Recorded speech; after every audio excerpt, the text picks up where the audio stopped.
several government officials admit the Philippines is now facing a big learning crisis. Reading comprehension skills ng ating mga mag-aaral. We performed the poorest out of 79 countries in reading literacy. Ini-issue ang access sa magandang kalidad ng edukasyon. Maraming kabataan ang napagtuwanan, lalo na ngayong pandemic. Filipino grade 5 students are still lagging behind most of their Southeast Asian peers in reading and mathematics.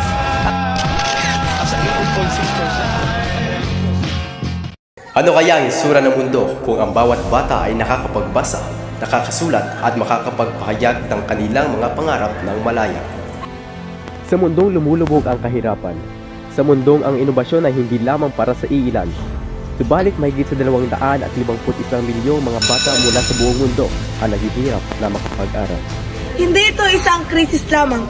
Ito ay isang pangdaigdigang emerhensya.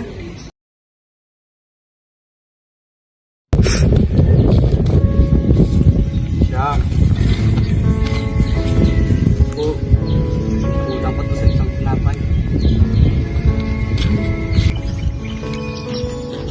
Kalimos po kahit piso lang.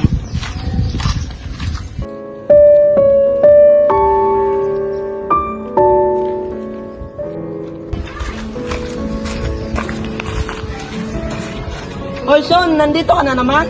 Dapat kasi nag-aaral ka.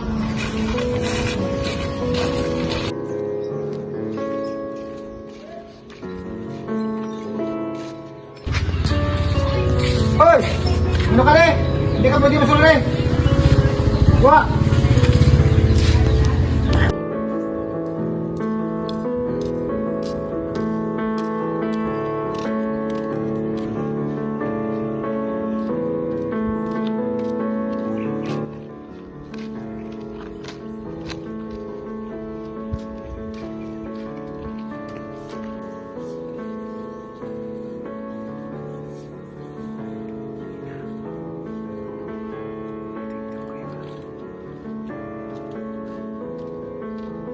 Bata, okay ka lang?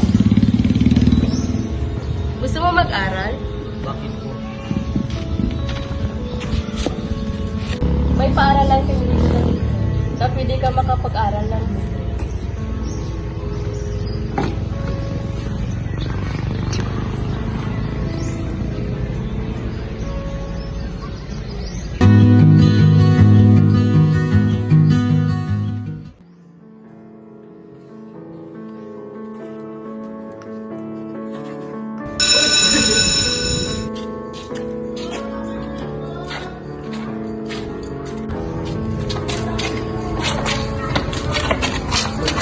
Hoy, wag ka dito. Ang dami-dami mo.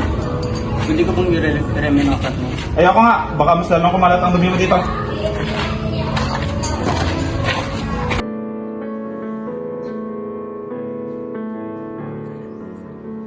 Mga anak, tandaan ang edukasyon ay mahalaga.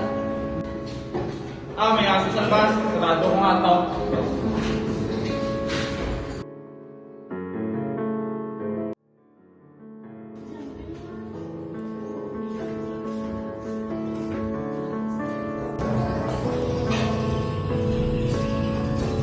Anak, bakit hindi ka sa loob nag-aral? Hindi ko ako dito. Pero gusto ko mag-aaral. Kaso wala akong pera. Gusto mo mag-aral? Dito ka araw-araw paaral. Talaga po, ma'am. Hindi ito regalo. Karapatan mo ang matuto.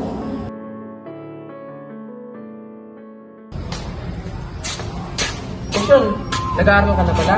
Oo. Gusto mo tulungan kita? Sige, sige.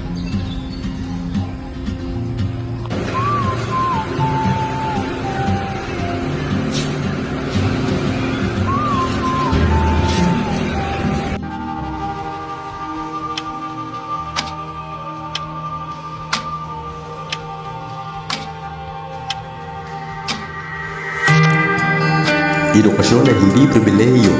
Ito ay karapatang pantao. Ito ang susi upang mabuksan ang mundo puno ng pag-asa. Ang Artikulo 14 ng Saligang Batas ng Pilipinas noong 1987 ng Section 1 at 2 ay nag-alayong matiyak na ang lahat ng mamamayan ay may akses sa kalidad ng edukasyon.